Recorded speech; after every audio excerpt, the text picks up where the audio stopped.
Bismillahirrahmanirrahim. Assalamualaikum warahmatullahi wabarakatuh. Halo semuanya, perkenalkan nama saya Auder Ikhwan Farwijaya dengan NIM 220901099 dari Prodi Sosiologi Universitas Sumatera Utara angkatan 2022. Jadi maksud saya membuat video ini ialah untuk memenuhi tugas dari mata kuliah Sosiologi Ekologi Manusia, yang dimana pada video kali ini sama, yaitu membahas atau meresume dari topik mengenai lingkungan dalam perspektif behavior. Jadi dalam konteks sosiologi ekologi manusia, perspektif behavior ini atau perilaku itu berfokus pada bagaimana perilaku manusia itu dipengaruhi oleh lingkungannya dan sebaliknya. Jadi bagaimana perilaku manusia itu mempengaruhi lingkungan tersebut. Perspektif ini itu bisa melihat hubungan timbal balik antara individu, kelompok sosial, dan juga lingkungan alam maupun buatan. Jadi ada beberapa aspek penting dalam perspektif ini, yaitu yang pertama adalah perilaku manusia itu dipengaruhi oleh lingkungan. Jadi lingkungan fisik dan sosial itu di sekitar manusia mempengaruhi cara mereka bertindak dan berinteraksi. Contohnya yang bisa kita ambil yaitu orang yang tinggal di daerah perkotaan dengan ruang terbatas mungkin itu mempunyai atau memiliki kebiasaan yang berbeda dibandingkan dengan orang yang tinggal di pedesaan yang memiliki ruang yang lebih luas. Jadi elemen-elemen lingkungan yang seperti kemacetan, polusi, dan tata ruang kota itu bisa membentuk perilaku sehari-hari seperti pilihan transportasi atau cara seseorang berinteraksi dengan orang lain. Yang kedua itu ada manusia mempengaruhi lingkungan. Jadi perilaku manusia itu juga mempunyai dampak langsung terhadap lingkungan. Misal nih, pada pola konsumsi manusia, penggunaan sumber daya alam, dan juga tindakan-tindakan kolektif seperti pembukaan lahan, baru pencemaran, dan juga urbanisasi itu akan berdampak pada ekosistem dan kualitas lingkungan. Cara manusia memanfaatkannya yaitu dengan mengolah lingkungan ini menciptakan dinamika baru dalam ekologi sosial. Yang ketiga, adapun adaptasi dan juga penyesuaian. Jadi, manusia itu sebenarnya mempunyai kemampuan beradaptasi dengan lingkungannya. Seiring perubahan lingkungan, baik itu karena faktor alami maupun hasil dari tindakan manusia itu sendiri. Manusia itu terus menyesuaikan perilaku mereka untuk bertahan dan juga berkembang, di mana hal ini itu mencakup perubahan dalam cara hidup, teknologi, atau kebijakan sosial untuk mengatasi tantangan lingkungan. Lalu yang keempat itu ada interaksi sosial dalam konteks lingkungan, di mana dalam interaksi sosial ini sebenarnya dalam kelompok atau masyarakat itu bisa dibentuk oleh kondisi lingkungan. Misalnya di daerah yang rawan bencana alam, perilaku solidaritas dan kerjasama itu sering muncul, dan sebaliknya jika di lingkungan yang lebih sering kompetitif atau keserius seperti di kota besar, perilaku individu itu cenderung lebih berorientasi kepada persaingan. Jadi kesimpulannya itu perspektif behavior ini dalam sosiologi ekologi manusia ini memberikan pemahaman bahwa perilaku manusia itu tidak hanya dipengaruhi oleh lingkungan tempat mereka berada, namun ada juga faktor penting dalam membentuk dan merubah lingkungan tersebut. Hubungan timbal balik ini adalah inti dari perspektif ini, di mana ekologi manusia itu bisa kita lihat sebagai proses dinamis yang melibatkan interaksi antar individu, kelompok, dan juga lingkungan mereka.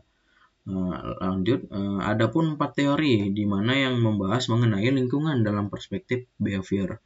Yang pertama ada teori beban lingkungan atau environmental load theory, di mana teori ini itu mempunyai fokus pada bagaimana lingkungan yang berlebihan itu baik secara fisik maupun psikologis mempengaruhi perilaku manusia, di mana beban lingkungan terjadi ketika seseorang itu terpapar oleh rangsangan yang terlalu banyak, seperti suara, cahaya, atau kepadatan penduduk. Beban yang berlebihan ini bisa menyebabkan pada stres, kelelahan, dan juga penurunan kemampuan untuk mencerna informasi atau memproses informasi. Akibatnya, manusia itu cenderung mengurangi perhatian mereka terhadap rangsangan-rangsangan yang ada di sekitarnya, yang dimana itu bisa mempengaruhi kualitas interaksi sosial dan kesehatan mental mereka. Contoh nih, di kota besar yang ramai itu orang mungkin mengabaikan orang asing atau meminimalisir interaksi sosial mereka karena merasa terbebani akan kehadiran orang baru misalnya, atau terbebani oleh kebisingan. Apalagi orang-orang yang introvert pasti merasa pusing atau merasa merasa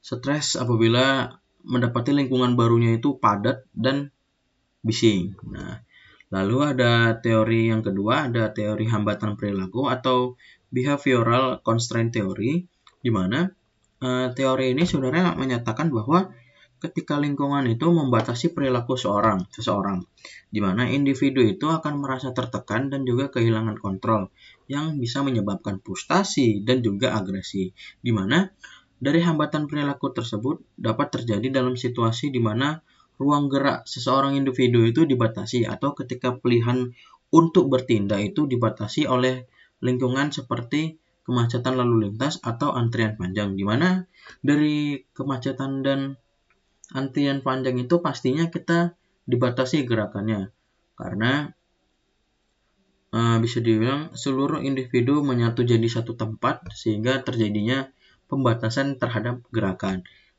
Jadi contohnya itu bisa kita ambil, yaitu orang yang terjebak dalam kemacetan selama berjam-jam. Itu bisa kita lihat di ibu kota sana, di Jakarta, di mana mereka macet berjam-jam, dan bahkan naasnya ada yang seperti berita mudik tahun-tahun kemarin, ada yang meninggal karena kelamaan nunggu macet di jalan, di mana dari pembatasan gerakan lingkungan itu mungkin bisa membuat seseorang individu itu merasa marah, emosi, stres, karena ruang gerak mereka itu dibatasi, dan biasanya